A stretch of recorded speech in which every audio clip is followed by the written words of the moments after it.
ressenti partout. All right. All right, we're coming to the end of the show. And as promised, we have the second movie review for tonight, and that is Boondock Saints, keeping with our Irish theme month. And today's St. Patrick's Day, St. so Patrick's Day.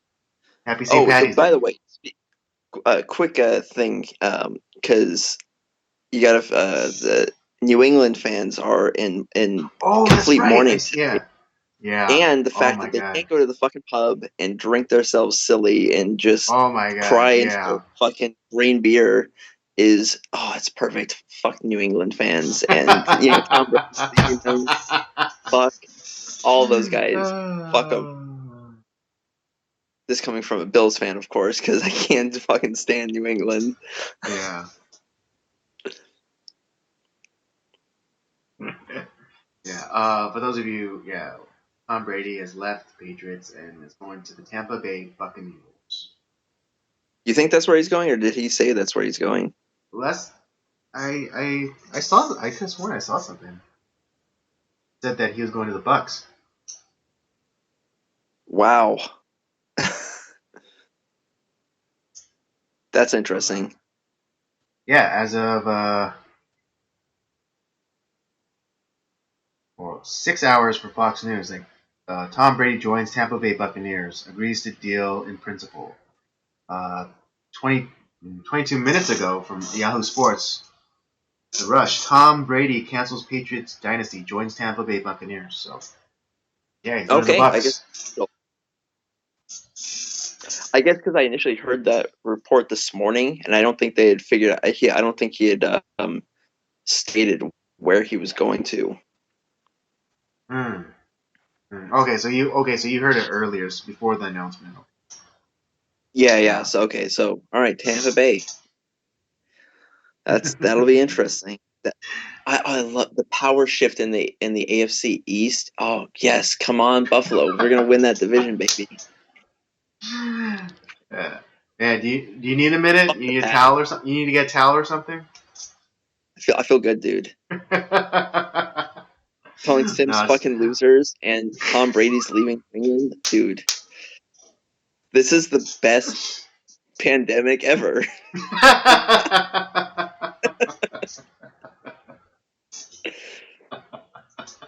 Everyone's crying into their beers at home. I'm having a great old time. Yeah. Did you cream your pants? Did you cream your pants over this news? Jeez. A little bit, yeah. Oh, all right. Okay. All right, let's get into the last. Too bad I don't have an ETHOT to throw money at, though. And they probably feel good enough to do it. Fuck it, they gotta support somebody, right? All right. Let's get into the movie review, which again is Boondock Saints. Came out in 1999. It's a crime drama. It's one of the early starring roles for Norman Reedus. Yeah, really young Norman Reedus. Yeah, really, really young. Well, because at first I was like, I know that guy, and I was like, is that Norman Reedus? And because there's certain things that he would say, I was like, God, it sounds so much like him. And I was like, I had to pause the movie. I was like, I gotta look this up because it's gonna bug me the entire film. I'm not gonna pay attention. But yes, it is Norman Reedus. And also starring Sean Patrick Flannery. Who was in Dead Zone. That's right. Alright, let me give you all the synopsis for this movie. Oh, that's right, Willem Dafoe, of course. One of the bigger names in this movie. Probably, well, I mean, he wasn't then, but he's probably become the biggest name out of everyone that was in that film. Well, even at that time,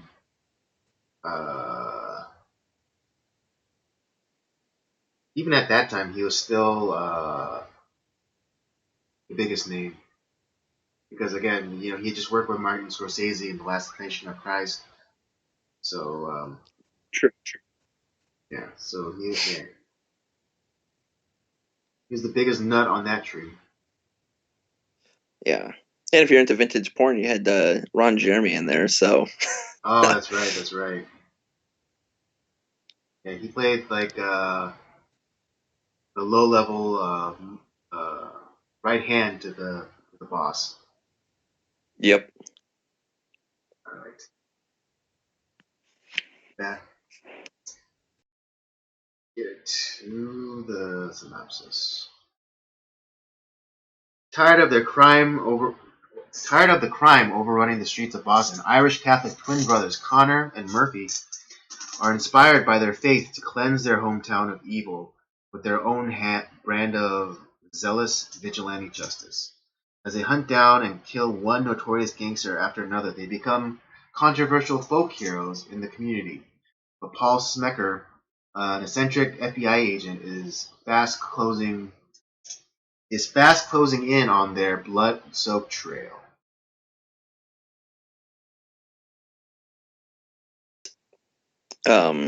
Already, like right from the get-go, way better than Miller's Crossing. Yes. Like I was about like a quarter of the way through the film when I texted you. I was like, dude, this movie is so much better. um, Mm-hmm. so, anyways, one thing I noted right away because because Willem Dafoe's character, Agent Smecker, comes in fairly early on Mm-hmm. in the film, Mm-hmm. and we've all for the most part watched Joker, this within the past year or so when it came out, and you're gonna notice a ton of similarities to um, Arthur Fleck's character, played by Joaquin Phoenix, like the voice, the mannerisms. It's very Joker-esque. Mm-hmm. It was like whoa, like that's it has to be where Joaquin Phoenix got his inspiration for the character, or for to how to play that character. Right in that way. Yeah.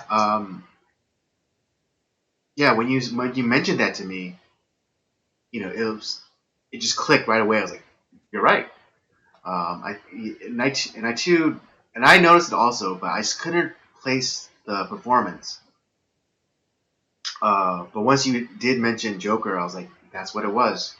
Yeah, like because the way, well, I mean, well, we're reviewing this movie, so there's gonna be some spoilers. But it turns out that that Agent Smecker, is a homo, and so he comes out kind of like Which he came kind out of nowhere. yeah, and so he comes off like kind of very flamboyant, and like that opening scene where he's like inspecting the crime scene. His hand movements, his hands on the hips and like his gesturing are very effeminate. And so, but then you don't really suspect that, being that he's like this, hard nosed kind of detective. But it isn't Yeah. until, the scene where he's getting a call about this other crime scene, and he's in bed with like his Filipino boy toy. But That I he's thought like, this was yeah, oh, yeah, and like yeah, bad. during the call, like the little Filipino guy is like trying to cuddle and snuggle him. He keeps like pushing, smacking him and like getting him away. And then and the little Filipino houseboy is like, oh, I just wanted the cuddle. And then then Willem Dafoe looks at him and is like, faggot. I was dying. I was on the floor laughing so hard. It's like that's just great. Yeah. Yeah, so presumably Willem Dafoe's character wasn't a bottom. No, definitely not. Yeah. uh, but yeah, I think this movie was definitely better than Miller's Crossing. It was a lot But more. It was a lot more enjoyable. Very, I think, really. I don't want to say original, but very unique story. the characters were fun. The story was interesting. Um, Lots of good action. It kind of it's that era, kind of that late '90s, early 2000s era where Yeah, it was very. That's very experimental. some of some of the gun scenes reminded me a little bit of Mission Impossible 2 in a sense, but Yes. see here it makes more sense because this wasn't a super serious realistic crime drama. It was more, it felt like it was a comic book come to life, though Yeah. it's not really. And so for it to be a little bit more over the top in its action wasn't as uh disjointed as it was like when watching Mission Impossible 2, where it's like, what the fuck is this? Right. It's Right. terrible. Just a quick sidebar. Yeah, I think Mission Impossible 2 was an overcorrection or overreaction to the criticism of the first Mission Impossible, where there's like, oh, it was too serious. Is there wasn't there wasn't enough action. So like Those in people are attempt, crazy. So good. I mean I at the time I was still a young man and like in like junior high and stuff, so I didn't really appreciate Mission Impossible 1. But going back and watching it as an adult, I was like, wow, this is really good, and it's It engaging was like in a very like this intrigue, cloak and dagger, like cat and mouse thing that that I at the oh time as a young teenager I didn't really appreciate it, but as an adult I was like, wow, this is really good. Yeah, I always go back and like I watch that movie quite. Yeah, it's I rewatch that movie every once in a while just because like, god damn it, dude, it's so good. Mhm. Right, but Like I didn't even think yeah, of like you that were saying for idea. this movie, yeah, like it was all kind of cartoonish comic book violence, over the top like setups, where it's like when Willem Dafoe's character was like sussing out the first crime scene, he automatically knew that that this was all self defense, like the brothers were the ones who were attacked and they were just again defending themselves, and was able to suss it out right away. Um, Yeah, it's almost like he had this sixth sense for like it's where he was able to see what actually happened. right. It's I think it's also kind of funny because you have Sean Patrick Flannery who was in the Dead Zone, who he was the bad guy in that series, but it's kind of an idea of where uh, Anthony Michael Hall, he would his character would be able to touch something and be able to see something either in the past, present, or future about it. And Uh, it's kind of like Agent Smecker. He kind of mhm. almost had that type of ability to see when he Right. looked at Yeah. these crime He scenes. intuited a lot of things.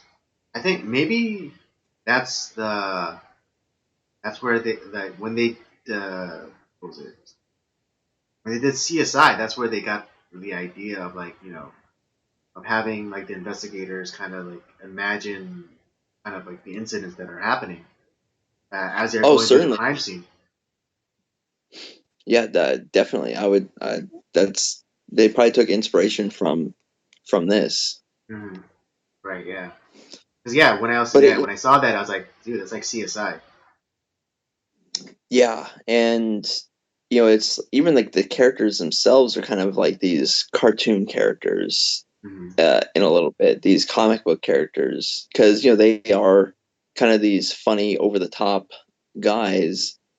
But it's not a bad. It's not in a bad way. It's a good way. It's like you're Right. They're um charming, likable characters. And so Yeah. like there's it's like so it's no one it's there's no wonder why you root for these guys because they're so damn likable. I will say, like, one of my favorite scenes, like, was right from the beginning, was like the them at the bar at Mm-hmm. McGinty's. I love that bartender. He's the the uh the The old man, stuttering yeah, Tourette's old yeah, like man. fuck shit, He's fuck. like, ah, fuck. And Yeah, he's and like there's the like porky three pig nuns in with, the corner. and they're like, yeah, they're doing like the, but he's like Porky Pig with Tourette's. It's great. Yeah, It's, yeah, that's right. but he gave me my this the fuck ass. I Yeah, I I about mean, died. I think there are a lot of unique and likable characters in the movie. Even just Or like like even like side characters. uh, or they were fucking up those Russian mobsters, and Yeah, they tied the guy down to the bar, and then they lit his house on fire. yeah, yeah. Uh, But yeah, so that was really good. Yeah, but yeah, the brothers too. The uh, was it Connor and Murphy, what was the other? I'm sorry, Murphy, Murphy. Murphy. Yeah, um, yeah, the way they played off each other was so good. Hmm. The chemistry between Reedus and Flannery were just it was you almost felt like they were brothers. Right, yeah. Um, It's like it was very natural, like their chemistry together. It's like yeah, like yeah, you were saying that you would believe that they were actual brothers. yeah, and it was just I like this movie. It's fun, man. Hmm. It didn't take itself too seriously, but like it Hmm. wasn't. It was just fun. I had a great Yeah, I time mean, watching nor this was movie. it really trying to be like um, some serious art piece that was like trying to say something. I mean, maybe it was, but it just didn't come off as that. Like Right, right, right. there was no pretense to this movie, which which is so which I mean nowadays is like it's so uh, few and far between where a movie is not is not lecturing you about something. Yeah, that's a perfect thing. Is like it's not lecturing you about anything. I mean, hell, I mean, it has a scene where it's like, a gay guy is telling, the guy he just fucked. It sounds like you're such a fag. Yeah, right. Yeah, and then when you have like, and then like, you have this confessional scene where one of the characters is, has a gun on a priest. But Yeah, then, yeah, but then one of the other characters comes and puts a knife on that guy's throat. So they're kind of in this weird Mexican standoff. yeah, yep. It's fucking hilarious, dude. Um, were there any scenes or like what are like some scenes that stood out to you that you really enjoyed?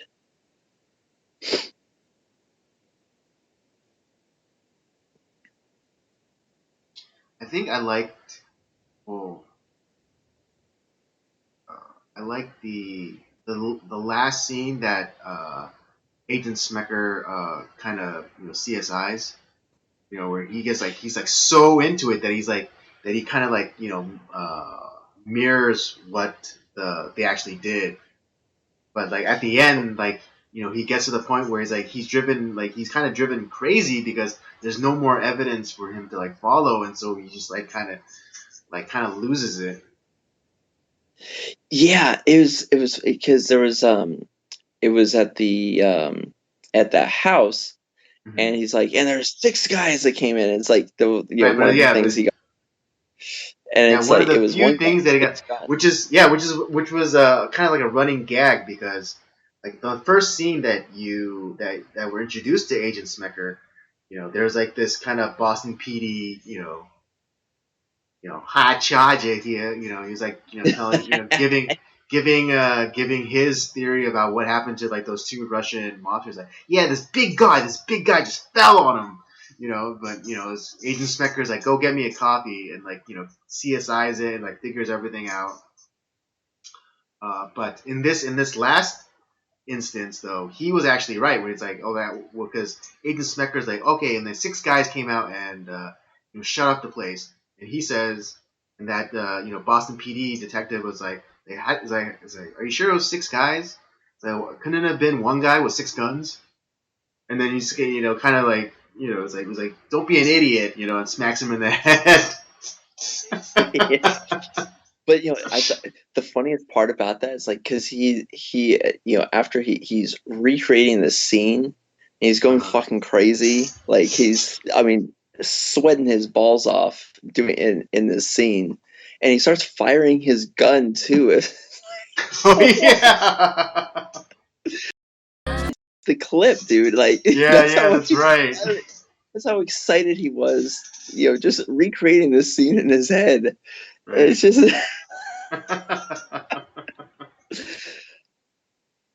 It's just that I love that scene because it's just like what were the other people like cops around him thinking is like dude what the fuck I know. is Like, going how is this? Yeah, how is this guy in charge? And why didn't the cops like tackle his ass immediately? exactly. But it's I so mean, I funny. know it's a movie. It's its own reality. So suspension of disbelief. Okay, I get it. But still, it's just Yeah, like I can't believe this is happening. yeah, no one stopped him. They're like no one fucking blinked an eye, dude. They just let him shoot off his like it's some like 4th of July party. Exactly. I honestly think Agent Smecker was my favorite character in this film. Oh yeah. Not one of the Yeah. brothers, No, I mean I or like them too, but I think just I love Willem Dafoe's just he really dove into this role, like just went crazy, dude. Like I felt like he was flamboyant, he was crazy, and his character was fun. I really liked his character. what about, or not even Rocco? Rocco is pretty funny too. He is the funny man. Um, Mm-hmm. and Oh yeah, the joke when that he tells at the beginning that was awesome too. because I've heard this joke before, and Yeah, like me too. some people have told me this, and I was like, oh, I mean, I laughed because I thought it was funny, but then I heard it on this. It's like this is where they got this joke, some Yes, kind of exactly. cinematic archaeology, from. Yeah, I assume yeah, that but this is where that joke. instead of another movie, it's real life. Exactly. Yeah, because I was probably when this movie came out, I was wait, when did this movie come out? I think it was in January of '99. Yeah. Yeah, so I was still in 8th grade when this movie came out. So when I heard this joke, yeah, from my friends, they obviously saw this movie. Right. Yeah. Uh, but yeah, no, it was. He was a funny character too. It just that guy was always getting, you know, into something. He was, Mm-hmm. of in a way, I guess you could say he was the comic relief. It's even though everyone was kind of comic relief, Right. but yeah, no, he was a great character. Okay, if Um, you're thinking,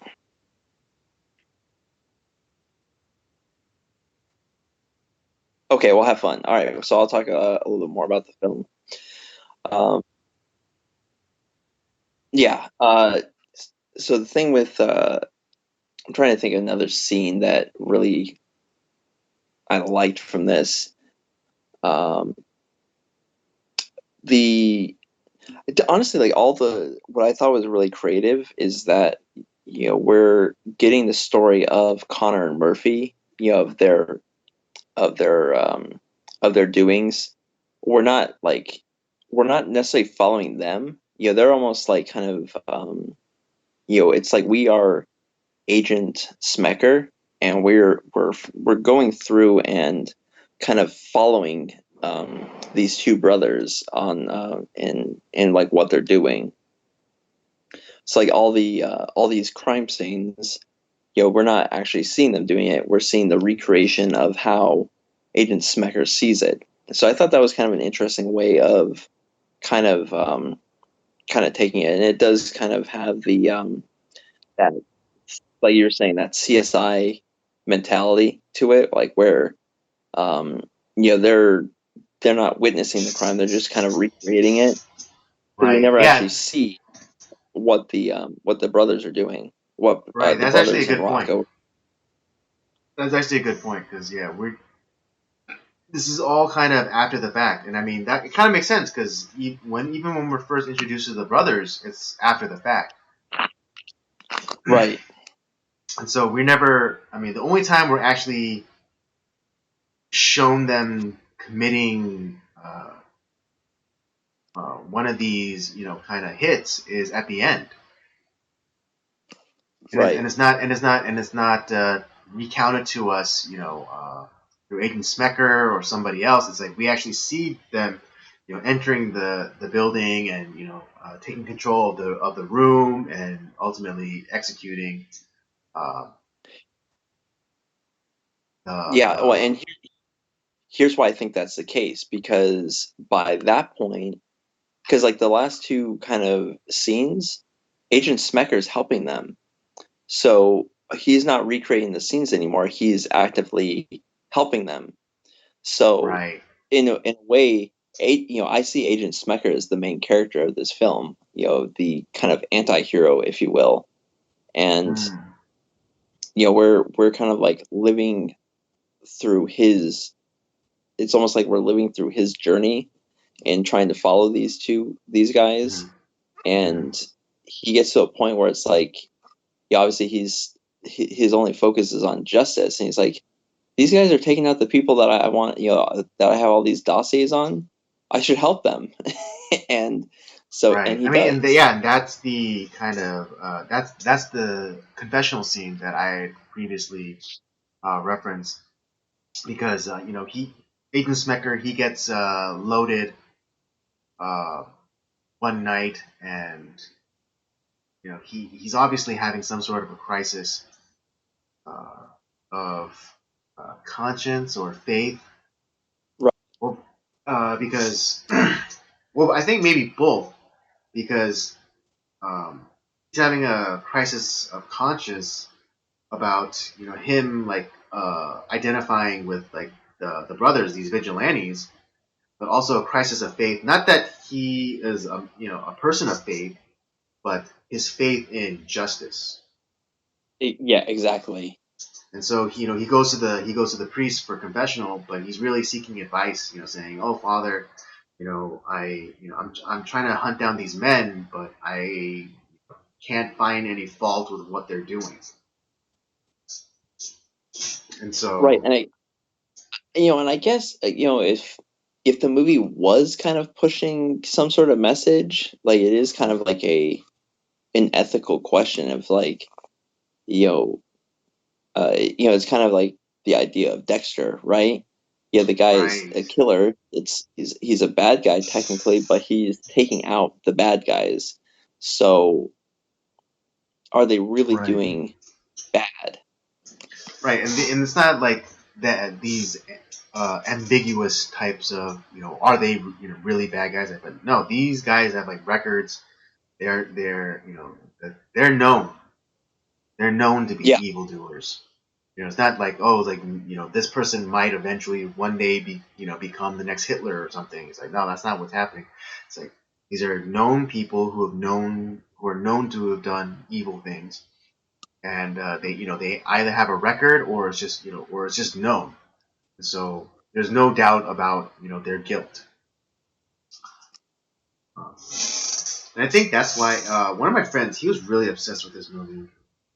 Um, he actually I think he wanted to be like uh, these brothers. Um, And hey, had those Russian mobsters just left that bar alone, they would have been just fine. exactly. Yeah, consequences, Don't fuck with Irish people's bars, man. right? Don't fuck with the pub. Yeah, don't fuck with the pub.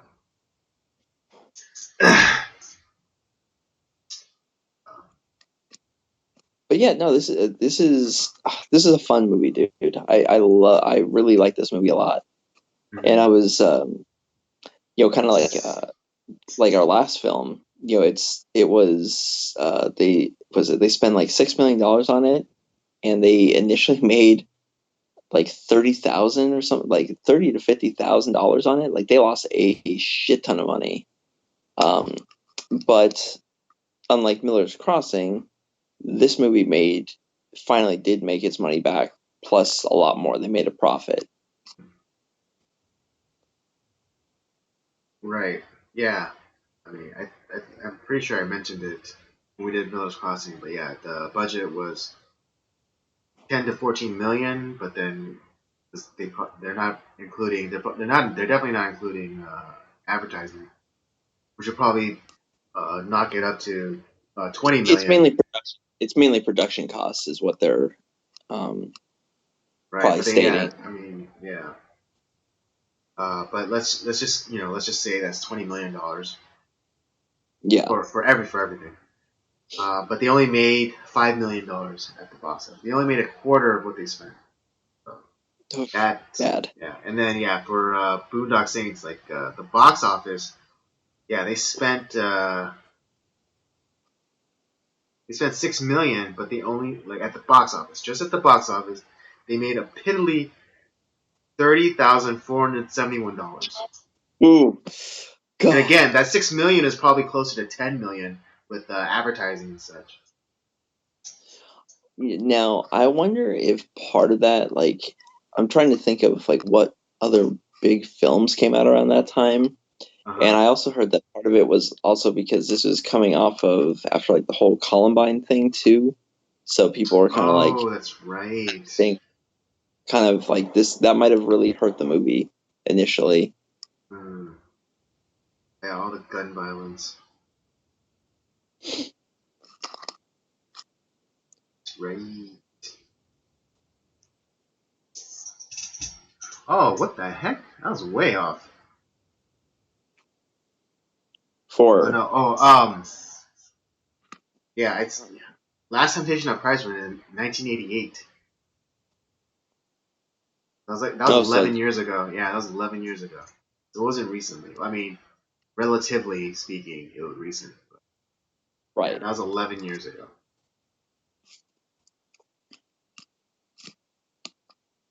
I'm trying to think of what else he was in like throughout that time. Willem Dafoe? Because this Yeah, because this is pre Spider-Man, so he wasn't Norman Osborn. Yeah, but that was Uh, 2002. right, yeah, that was a couple years after this film. Yeah. Let me see. Willem Dafoe.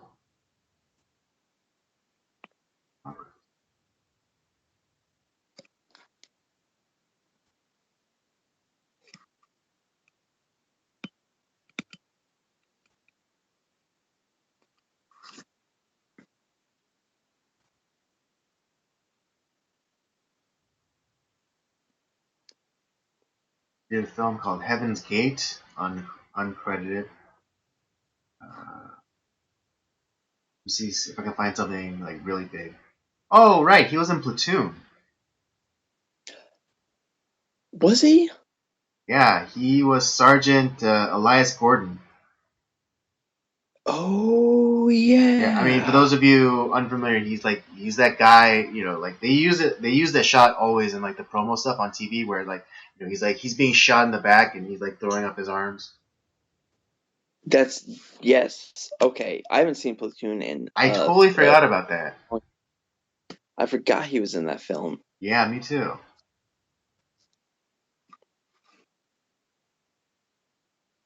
So yeah, no, he was pretty well known at that point then. Yeah, he was. Right, and then oh yeah, and he was also in Mississippi Burning. Really? Yeah, he was. I totally forgot. I don't know why I forgot. I, I've seen Mississippi Burning. Yeah, but he played Agent Alan Ward opposite Gene Hackman. oh man, yeah, you're right. Yeah, Damn, dude. he was the more straight laced agent. That's right. All this Willem Wow. Dafoe research that we're doing right now. I know.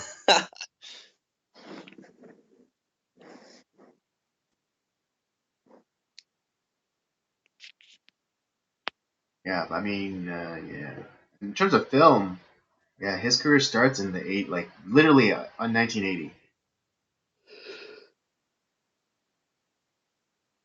But yeah, no, this is I don't know, do you have any other like characters that you liked or scenes or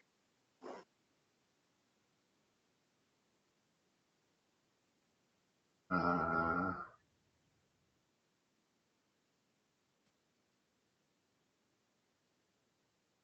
no, no, yeah, I really enjoyed this movie. It's like Robert was saying, it's a lot of fun. It's just kind of really enjoyable nonsense. yeah. Um, and I think like you're saying, Agent Smecker is the main character for this movie.